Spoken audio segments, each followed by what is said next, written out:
আলহামদুলিল্লাহ প্রাইমারি প্রধান শিক্ষক নিয়োগের সার্কুলারটি আবার কিন্তু সংশোধন করে আবার কিন্তু প্রকাশ করছে। এখানে পদ সংখ্যা কতটি দেখেন, 1122টি। আগে কিন্তু ছিল কত, 2169টি। এটা সংশোধন করে যে এখানে দেখেন সংশোধনটা কি করেছে, এটা যদি আমি বলি আমাকে বিস্তারিত বলবো, কে আবেদন করতে পারবেন, কে করতে পারবেন না, কত মার্কের পরীক্ষা হবে, বিস্তারিত আলোচনা করব। প্রাইমারি প্রধান শিক্ষক পদে সরাসরি নিয়োগের সার্কুলার প্রকাশিত হলেও তা পুরাতন বিধিমালা অনুযায়ী মানে 35% সরাসরি নিয়োগের জন্য প্রকাশ করছিল যে সার্কুলারটা, কিন্তু এইটা হওয়ার কথা ছিল 20% পদে।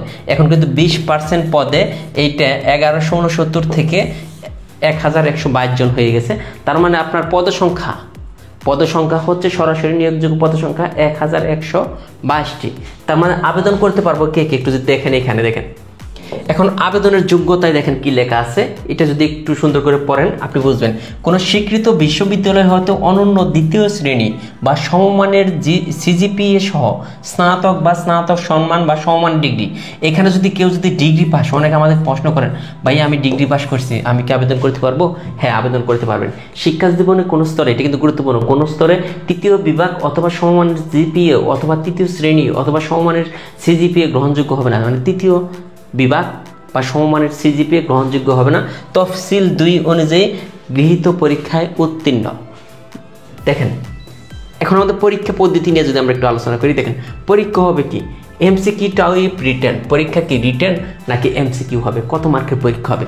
পরীক্ষাটা হবে এমসিকিউ। টোটাল দেখেন এমসিকিউ প্লাস ভাইভা 90টি প্রশ্ন থাকবে, 90টি প্রশ্নের এমসিকিউ থাকবে, 90 মিনিট সময় পাবেন। এইখানে দেখেন বাংলা থেকে 25 মার্ক, ইংরেজি থেকে 25 মার্ক, গণিত ও দৈনন্দিন বিজ্ঞান থেকে 20 মার্ক। এখানে একটা কথা বলে রাখি যে ম্যাথের থেকে হয়তো বা 17-18টি প্রশ্ন থাকবে, 1 থেকে 2টা প্রশ্ন থাকবে বিজ্ঞান থেকে, সাধারণ জ্ঞান থেকে আসবে 20, আর ভাইভা তো হচ্ছে 10। এখন দেখেন এই 90 মার্কের মধ্যে 45 মানে 50%, 90 এর 50% মানে 45 পাইতে হবে পাস করতে চাইলে, মানে জাস্ট 5 মার্ক। এটা করলে আপনি টিকবেন না, কিন্তু এটা 5 মার্ক। ভাইভাতেও সেমভাবে কত পার্সেন্ট, 50%, মানে 5 পেতে হবে মিনিমাম মার্ক, এটা বলছে।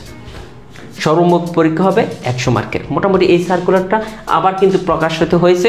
অবশ্যই আপনারা, আবারও বলতেছি, যারা পরীক্ষা দিবেন এটার সিলেবাস আর প্রাইমারি সিলেবাস দেখেন, তফসিল 2 অনুযায়ী একই কিন্তু সিলেবাস, প্রাইমারি একই সিস্টেমে একইভাবে পরীক্ষা হবে, প্রাইমারি প্রধান শিক্ষক নিয়োগও একই সিস্টেমে একই। 13 বছর পরে এই সার্কুলারটা আসছে, অবশ্যই আপনারা কেউ হাতছাড়া করবেন না।